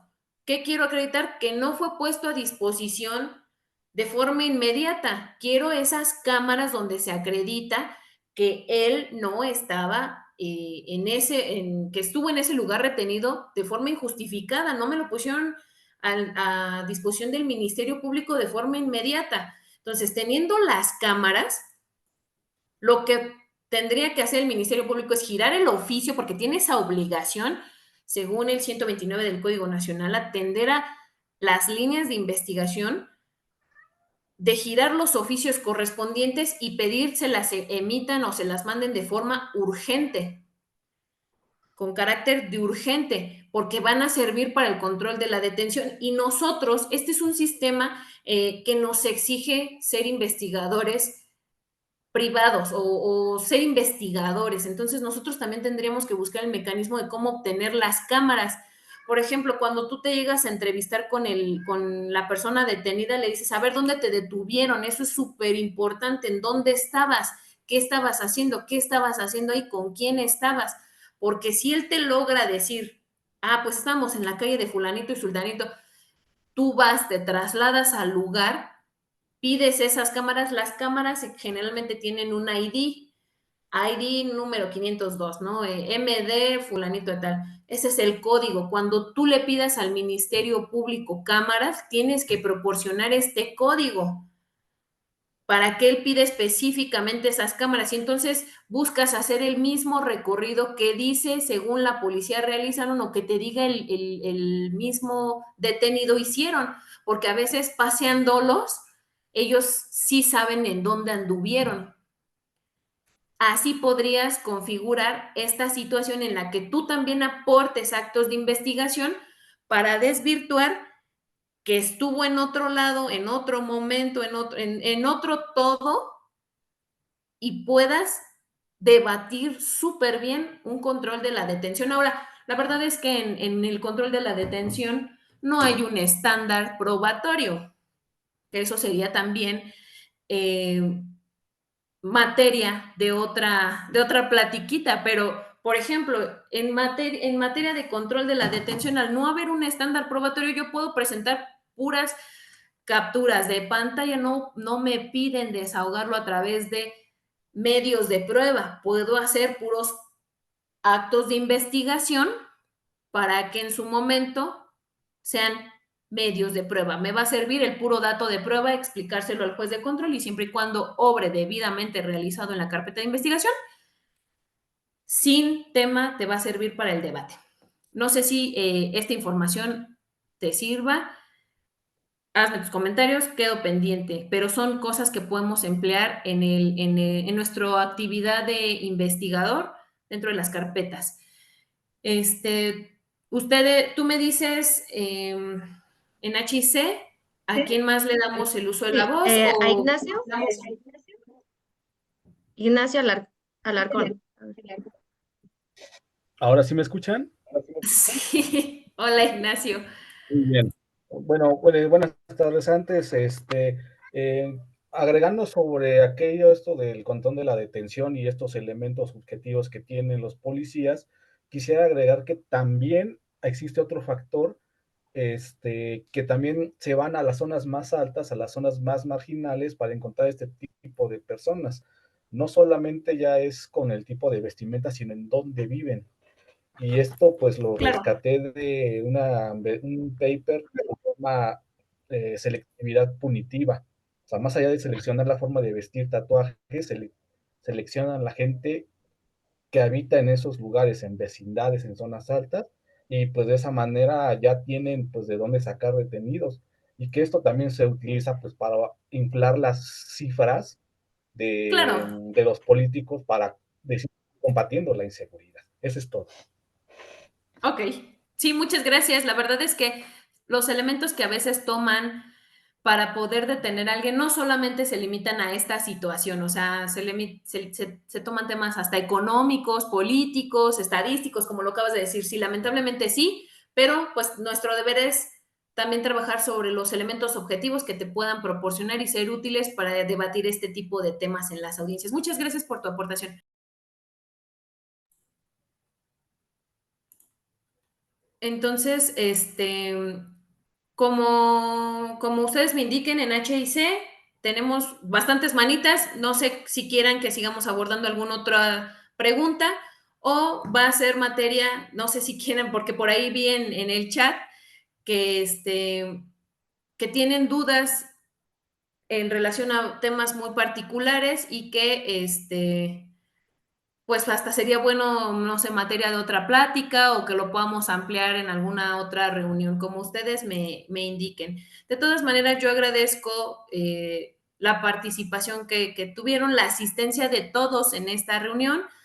Espero haya sido de su agrado la plática que tuvimos. La verdad es que hablar de tema de audiencia inicial, en general de cualquier tema del derecho en materia penal, me es muy grato compartirlo con ustedes y yo estoy dispuesta a proporcionarles el material. No sé, aquí tendría que hacérselo llegar, entiendo, a través de HIC, que se los repartan, ¿no? Ahí me coacheo, que alguien me coache, por favor, pero yo se las comparto, no tengo ningún inconveniente. Sí, licenciada, bueno, nosotros le estaremos haciendo llegar el material. Y bueno, nada más, una manita más, no sé si usted gusta decirme alguna o al azar de No, los que la que están. ustedes me indiquen, la que ustedes me indiquen, con gusto. A ver, Porfirio Cardona.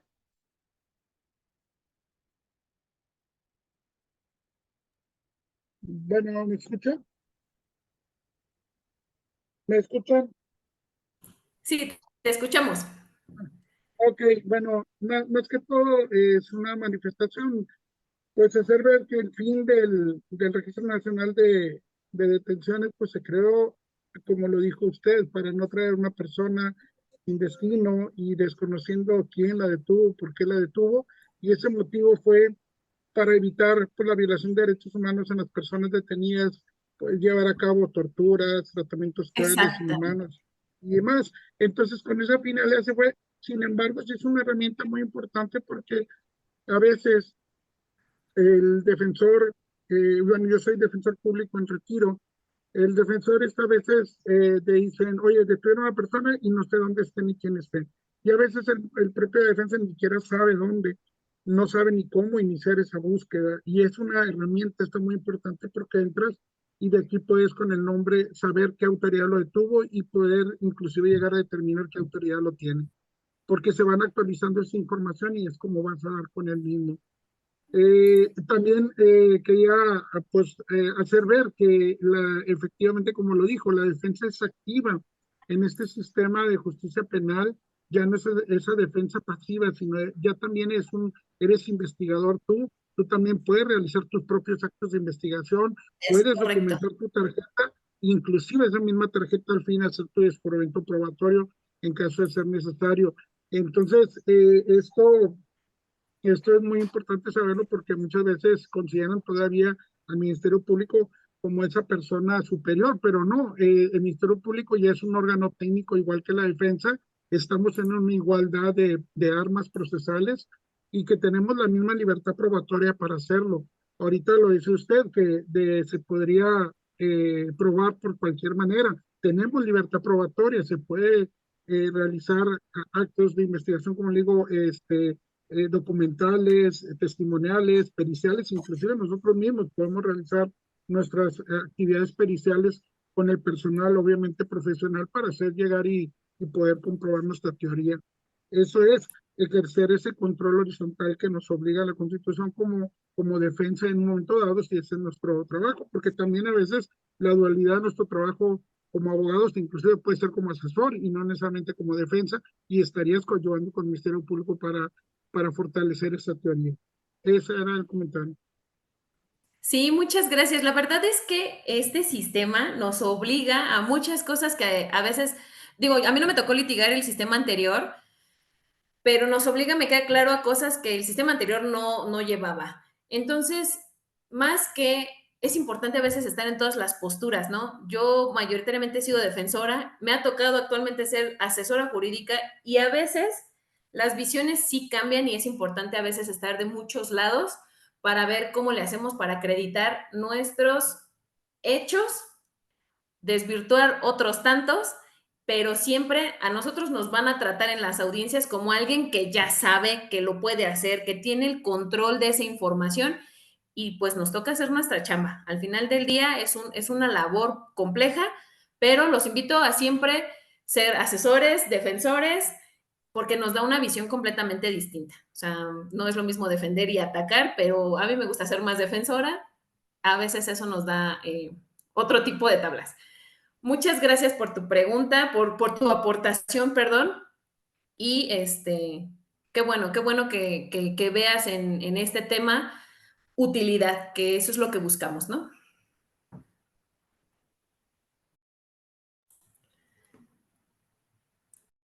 Licenciada, bueno, reiterarle muchísimas gracias por la plática del día de hoy y sobre todo agradecerle a todos los participantes por haberse quedado hasta el final. Esperamos que esta charla haya sido de su total agrado, que les sirva para su día a día. Pero bueno, pasamos a hacerles una invitación.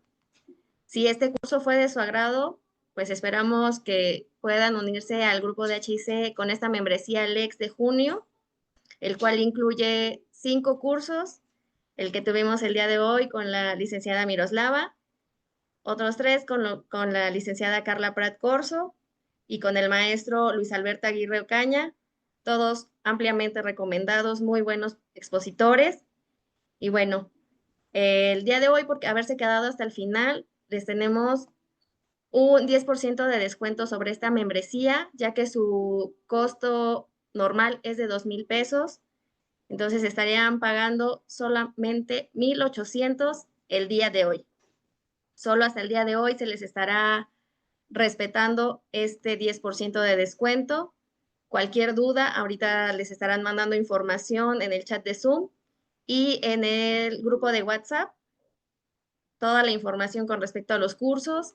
Estos incluyen lo que es la grabación, acceso a la grabación, su constancia de participación y bueno, información y todo el material que nos hagan llegar los maestros, pues se les estará compartiendo. Cualquier duda quedamos a sus órdenes. Licenciada, muchísimas gracias y recordarles que esta invitación pues solamente es el día de hoy, 10% de descuento, 1,800, ya que el precio normal es de 2,000. No pierdan esta gran oportunidad y bueno, que sigan pasando una excelente tarde y deseamos Muchas gracias a todos. Por ahí, perdón, que los interrumpa. Me están pidiendo redes sociales, ¿las podría compartir? Sí, claro, licenciada, sin problema. Gracias. Bueno, a mí me encuentran a través de YouTube, de la página de Díaz Aguirre Abogados. Tenemos por ahí información de justo este tema. Pero a mí me encuentran como Miroslava Díaz en Facebook, en Instagram y TikTok, pero la subimos mayoritariamente la información a Facebook, Díaz Aguirre Abogados y Miroslava Díaz. Muchas gracias. Al contrario, muchísimas gracias. Quedamos a sus órdenes y que sigan pasando una excelente noche. Gracias, hasta luego, saludos.